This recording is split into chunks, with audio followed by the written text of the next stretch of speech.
Hey, I'm back. This is Chandler for Melda Production. Last week I showed you how to do that kind of reverse symbol synthesis thing, and today I'm going to kind of continue that. But this time I'm going to show you how to make an instrument out of that. Maybe I'll make this myself, and maybe you'll see it included in MSoundfactory in the future. But using MSoundfactory, you can kind of create, something similar, and that way it'll save you time if you want, a sound like that. Uh, what I'm going to do here is I just have kind of a blank instance. This is just a template here, and I'm going to fill it out for you and show you how you can do this. Now, one of the problems is using MConvolution inside MSoundfactory this way, I found was a little bit difficult just because if I was going to send this to someone else, you'd need to have the cymbal files in the same place for it to work. So I was like, how can I get around this? But I think I found a way. So I'll try to explain it to you as we get into it. So we're just going to go in here. I'll leave everything like this for now. I'm going to have to change this later. I have it set to monophonic. You don't really need polyphony for this. We're going to go in the generator. And the first thing I want to do is just add white noise here. Perfect. No problem. Now, this is where I change things up a bit. Before I was using the convolution, but I thought perhaps an easier way, or maybe not even an easier way for me at least, is to use MCabinet. You might be thinking, this is kind of crazy. But if you remember from some of my other videos, this isn't exactly an impulse response. It's more of a EQ curve. But oftentimes the EQ curve is so close, it sounds like an impulse response. Actually, here, it is an impulse response, actually. I think they have a relationship between the EQ and impulse, but say that for the scientist. What we're going to do here is we're just going to drag things in here, and then we can change the profiles for different cymbals. I'm not going to do too many here just because it take a while and be annoying. But the good thing is I don't actually need the file. It'll just take this profile here, and this will be loaded here so anybody can use it. They don't need to download anything extra, etc. You don't need all those extra cymbal files. So I'm just going to use these files here from MDrummer. These are the ones you download with MDrummer. So maybe you have these. I do at least. We're going to go into natural here, cymbals. Let's do the crash cymbals first. So all I'm going to do is just drag some in here and then we'll listen to them. So let's try crash 1.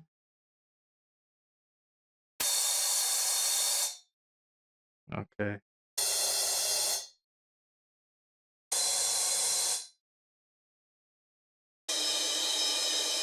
I like 3. I'm going to turn these up just a little bit because I think this might be a little bit too low in volume.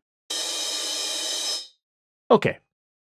Now, just like before, what we're going to do is we're going to kind of make this fade in. I'm going to turn the sustain down, turn the attack up, and see how this sounds. Okay. Now, the other thing we're going to do is just like before, we're going to put a filter on it. Go into filter here, turn the amp off.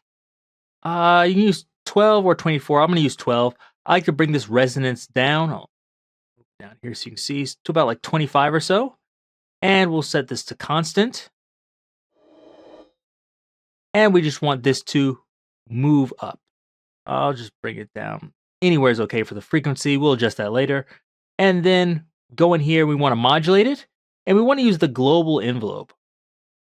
That way we don't have to adjust things later. It's just set to whatever our global envelope is. And we'll move this up to around like 20,000. Like this. Now let's listen. Make sure you're looking here at the hertz there. And as I move the global envelope, it'll move our filter sweep as well. There we go. Cool. So now we have most of what we want. Let's just fill in some of these other ones here. So this was a crash 3. Add another crash symbol in there. See if any of the other ones sound good here. Okay, like 7. Let's not do all crashes, at least not from the same place. Any of the gongs sound good? Let's try this gong. I don't like that at all. I didn't like that one either. try orchestral crash. That one sounds all right to me. Let's try. Surprisingly, the rides sound better than I would think they would. No, I put it over 3. Okay. Not good at all. 3 I like. 4, let's try another ride cymbal. Don't like that. Let's try ride bell. Sometimes the ride bells actually sound alright. Very metallic.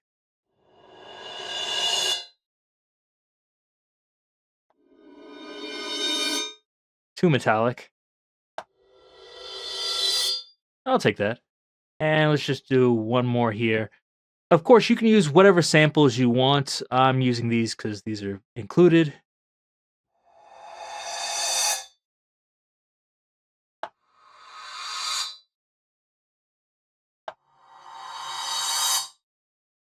Zero. I'm not really liking any of those. I'll just go for another crash here. Okay, there we go. Let's not spend too much time on this. If you're actually setting this up for yourself, of course, choose whichever samples sound best to you, and it'll work. But for now, I think we have this set up for the most part, so let's get in there and actually start setting things up for what we want with our device. So the first thing I want to do is set the main parameter, and that's probably the length. So I'm just going to go here, click Quick Learn. Boom. We have our attack. It's there. I'm going to set something else. Let's adjust this parameter, which is our, I guess, bend in there. I'll do Quick Learn. There we go. Attack shape. And actually, let's put a decay on there too. So that way, in case I want to have something that decays a bit, you can do that too. That can be fun. So click here, Quick Learn, decay. And we can do 4. Do decay shape. So I'm just going to label this length. And here, we'll call this main, hashtag main. And for all these, we're just going to make sure all these are called, or actually not called, but labeled main here, so they'll all be in the same group.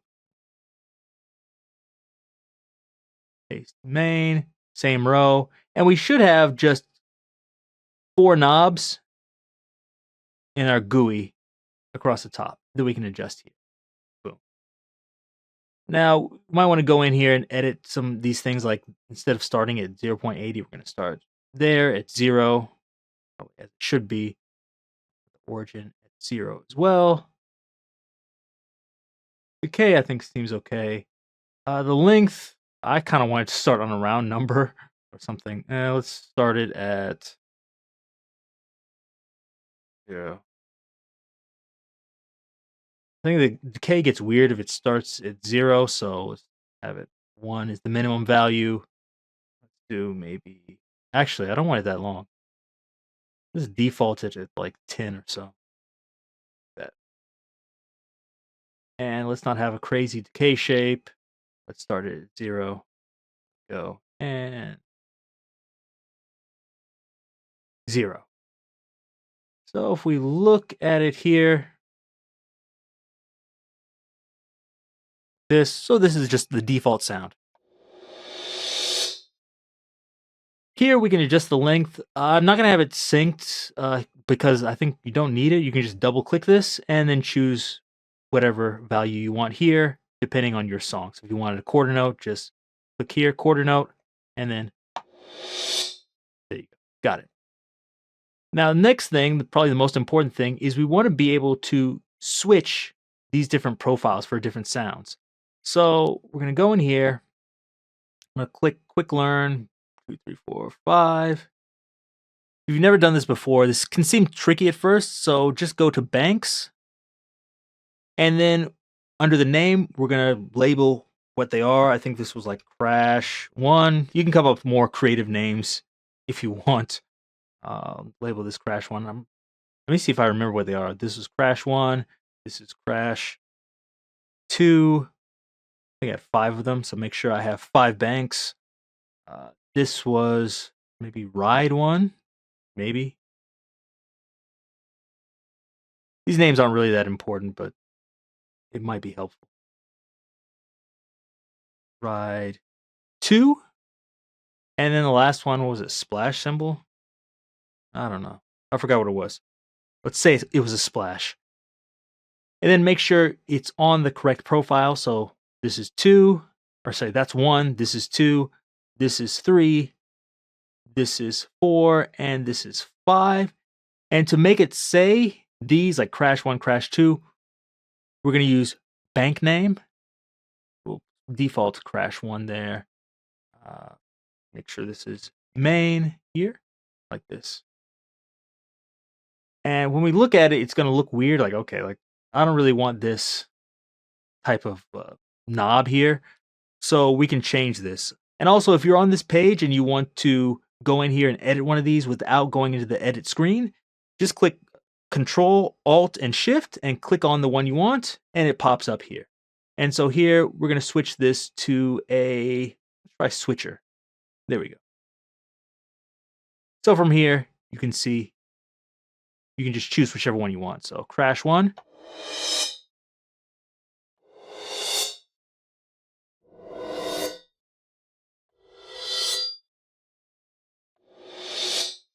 There you go.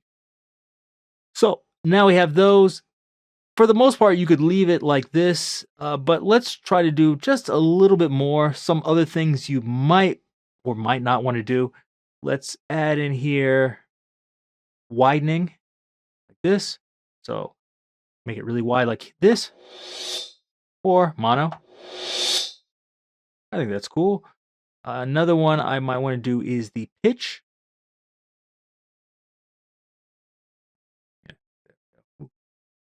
And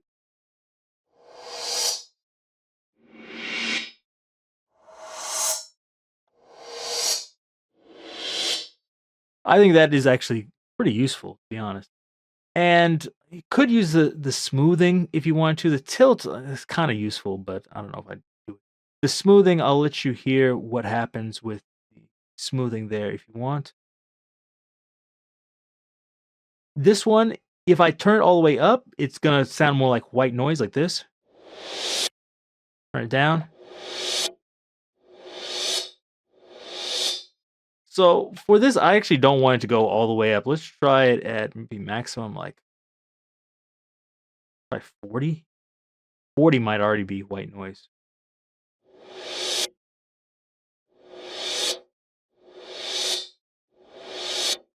So you can kind of get those in-between sounds if that's what you want. And then I'll make sure all these are in our main. Make sure same row. So the widening will be on a new row. And we can go in here to the manager, this. And I believe we can, set group main. So that way you don't have to go through each one manually like I did before and wasted time. So now we have this.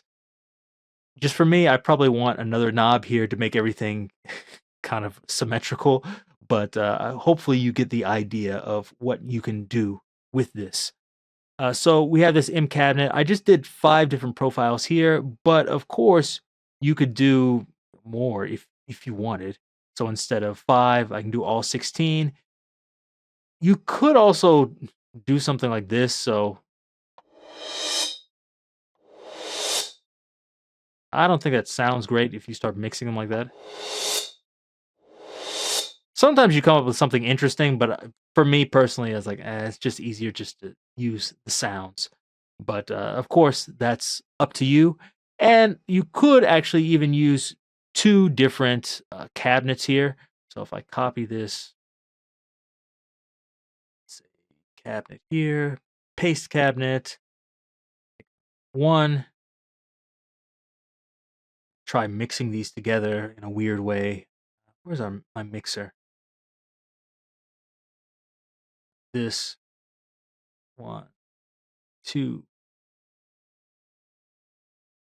Drop these down. But now I have 2 of these, and put this here. And you can try mixing these together, have one on the right and one on the left, which is probably going to sound weird. I'll put these in mono just in case.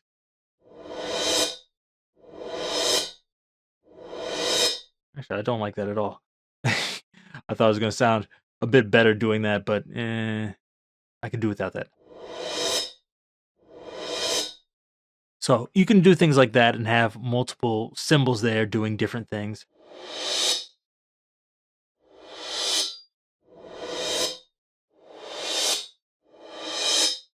Like that if you want.